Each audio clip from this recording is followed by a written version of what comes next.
English shorthand dictation at 100 words per minute. Ready? Start. I am glad to welcome you today to this conference.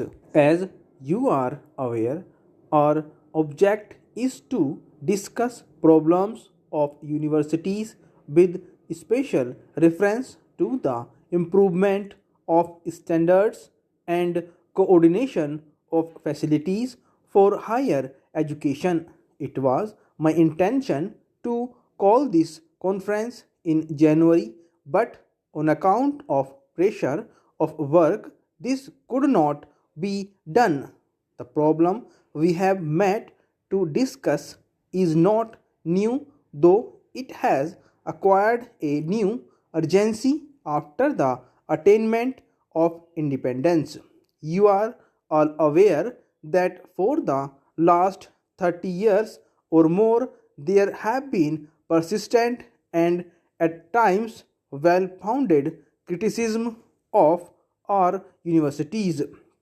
The great increase in the number of students has been accompanied by a fall in the standard of attainment. Ill equipped and ill trained graduates have increased the number of the unemployed. Their indiscipline and lack of purpose have added to our difficulties at a time when the attainment of independence has posed great problems of reconstruction and development before the country. It was in order to examine the existing defects and make recommendations for the remodeling of universities education in conformity with the needs of free India that the Radhakrishnan Commission was appointed in 1948.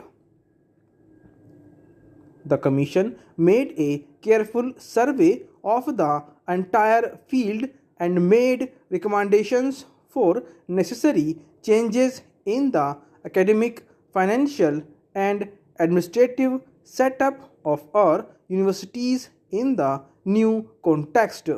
It redefined the aims and objects of university education and placed special emphasis on the establishment of proper relations between the universities on the one hand and the central and state government on the other.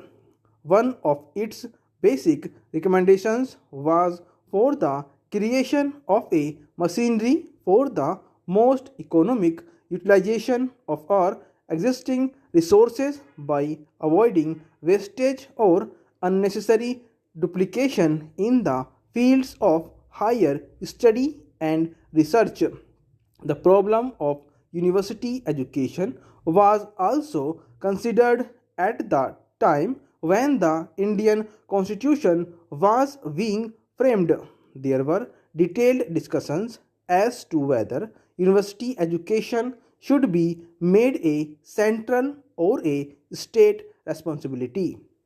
The Radhakrishnan Commission had recommended that the All India aspects of university education, the repercussions and interchanges necessary and desirable between universities, and the need or a national guarantee of minimum standards of efficiency require that university education should be a concurrent responsibility of the center and the states.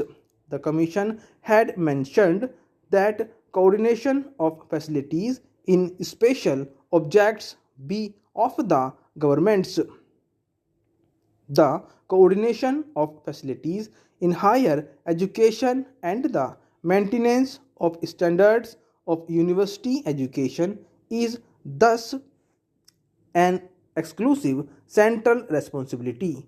This makes it necessary for the Government of India to take an immediate and direct interest in the affairs of all universities in order to ensure that the provisions of the Constitution are carried out. The government has considered the matter carefully and reached the conclusion that the responsibility cannot be discharged without the creation of an agency which would enable the government to carry out the necessary supervision and overall guidance. Since this duty is an exclusive central responsibility, the government would have been entitled to set up for these purposes an official body composed of its own officers and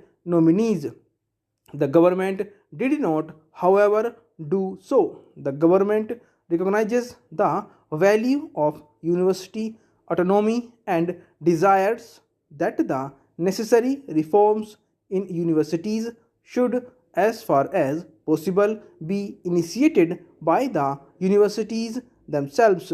The government is also of the view that in all such steps for the improvement of standards of higher education in the country, the cooperation of the states at every step is not only desirable but essential. It is on this account that the Government of India prepared a draft bill entitled Universities Regulation of Standards Bill. Before introducing it into Parliament, the Government of India referred it to the state governments and the universities for their advice and guidance. I must confess that I have been somewhat surprised by the response of the universities to this gesture of cooperation by the central government. The Inter-University Board, in its Madras Chennai session, has expressed itself against the bill and raised doubts about its purpose and provisions.